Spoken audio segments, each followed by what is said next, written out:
Shalom, selamat malam saudara-saudara yang dikasihi Tuhan Yesus Kristus. Salam sejahtera buat saudara semua dimanapun saudara berada. Damai sejahtera dan sukacita oleh Roh Kudus melimpah senantiasa dalam hati dan kehidupan saudara semua. Judul renungan pada malam ini adalah Tidak ada yang kebetulan, tapi tidak semuanya diatur.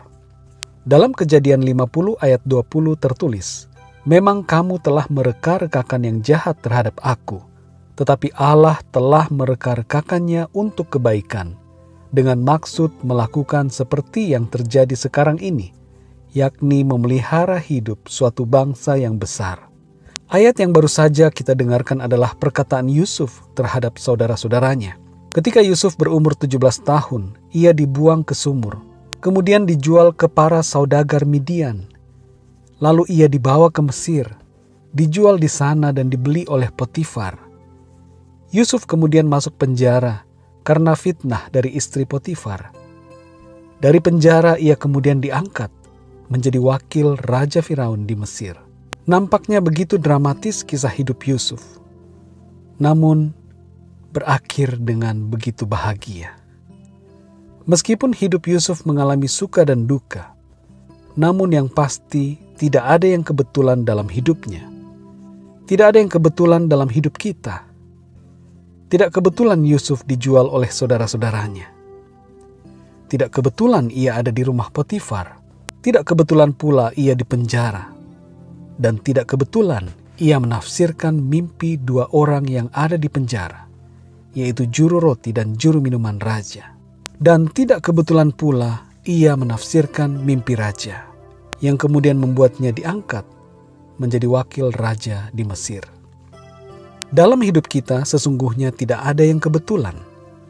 Alkitab dalam bahasa asli Ibrani tidak mengenal kata kebetulan.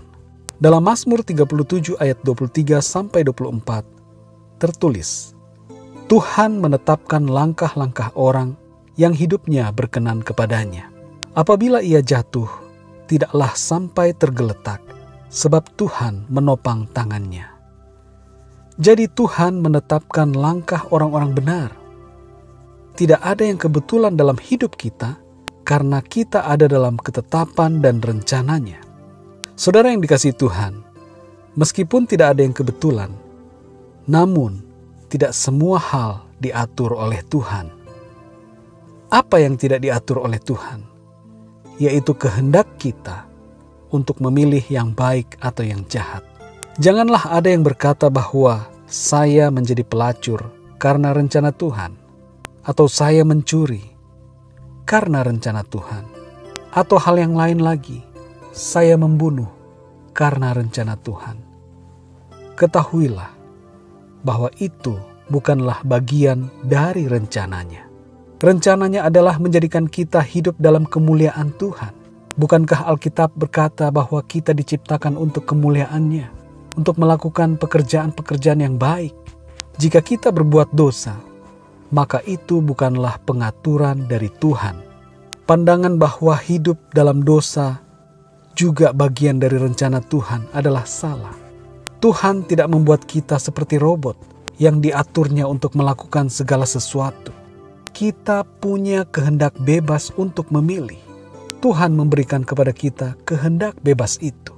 Kita dapat memilih yang baik atau yang jahat.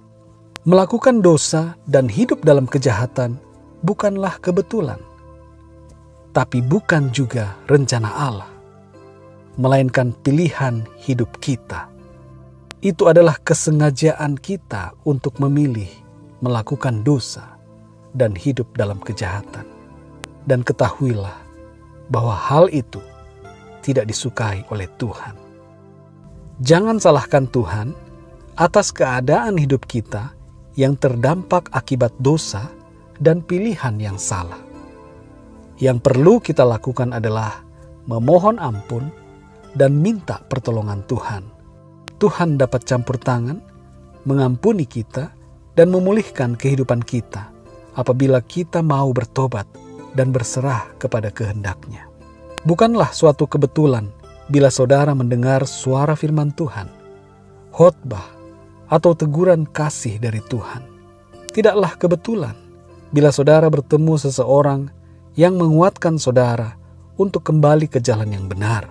Tidaklah kebetulan bila saudara mendapat mimpi atau penglihatan dari Tuhan yang menguatkan imanmu atau yang memanggilmu untuk bertobat dan datang kepadanya. Tidak ada yang kebetulan dalam hidup ini, namun tidak semuanya diatur oleh Tuhan, karena Ia telah memberikan kepada kita kehendak bebas untuk memilih. Marilah kita sadari bahwa Tuhan punya rencana yang baik bagi hidup kita. Oleh karena itu, jangan rusakkan rencana Tuhan dalam hidup saudara dengan memilih dosa dan kejahatan. Hidup itu adalah pilihan. Pilihlah untuk hidup dalam kebenaran firman-Nya. Biarlah renungan pada malam hari ini memberikan kepada kita pemahaman yang lebih dalam tentang kebenaran firman Tuhan dan membuat kita mengambil komitmen untuk hidup setia dalam kebenaran firman-Nya. Mari kita berdoa. Terima kasih Tuhan Yesus untuk firman-Mu. Ajar kami untuk mengerti lebih dalam akan karya dan rencana-Mu dalam hidup kami. Terima kasih untuk tuntunan dan setiap peristiwa yang Engkau izinkan terjadi dalam hidup kami. Ketika kami tetap ada dalam firman-Mu, kami percaya bahwa hidup kami seluruhnya ada dalam rencana tangan-Mu yang mulia.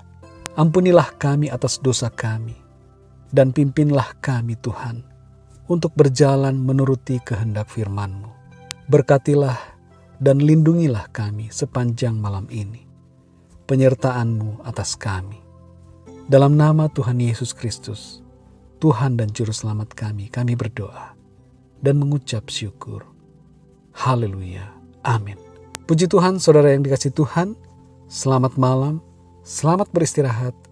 Tuhan Yesus selalu menyertai saudara dan memberkati saudara semua.